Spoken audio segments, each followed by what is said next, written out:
সম্বন্ধটা যদি বেঁধে দেয় খুব ভালো হয়। দেখুন, সর্বপ্রথম একটা কথায় আছে যে বিনাশকালে বিপরীত বুদ্ধি, এটা প্রথম কথা।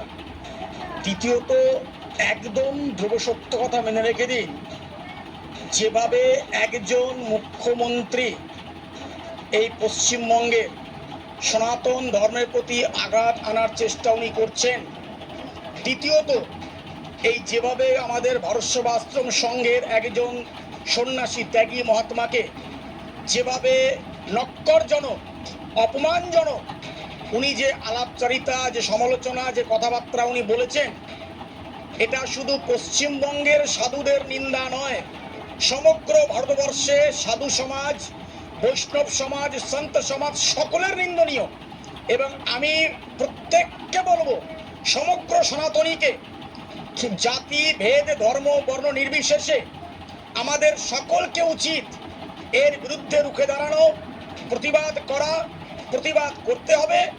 এবং আপনি জেনে রেখে দিন, আগামী দিনে সমগ্র পশ্চিমবঙ্গের সাধু সমাজ, সন্ত সমাজ, বৈষ্ণব সমাজ, আজকে তো সামান্য বহরমপুরে মিছিল করা হয়েছে, আগামী দিনে কঠোর থেকে কঠোরতম আমরা এর প্রতিবাদের সম্মুখীন হয়ে আমরা লড়াই করব, পথে নামবো, যতদিন পর্যন্ত মাননীয় মুখ্যমন্ত্রী এটাকে উইথড্র না করবে যে আমি ভুল করেছি, আমি ভুলবশত বলে ফেলেছি, আমি সমগ্র সাধু সমাজের কাছে আমি ক্ষমা চাইছি, যতদিন পর্যন্ত ক্ষমা না চাইবেন, সমগ্র পশ্চিমবঙ্গ নয়, আগামী দিনে সমগ্র ভারতবর্ষের সনাতন ধর্ম প্রেমীরা, সনাতন ধর্মে যারা আস্থা রাখেন, যারা সনাতন ধর্মের প্রতি ভরসা ভক্তি শ্রদ্ধা রাখেন, প্রত্যেকেই পথে নেমে আন্দোলন করবে। এটা ধ্রুব সত্য কথা।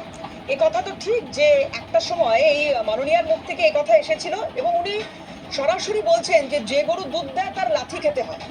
এবং তারপরে গোটা দেশ জুড়ে বিতর্ক হয়েছিল ধর্মীয় মেরুকরণের উপর ভিত্তি করে মমতা বন্দ্যোপাধ্যায় রাজনীতি করতে চাইছেন।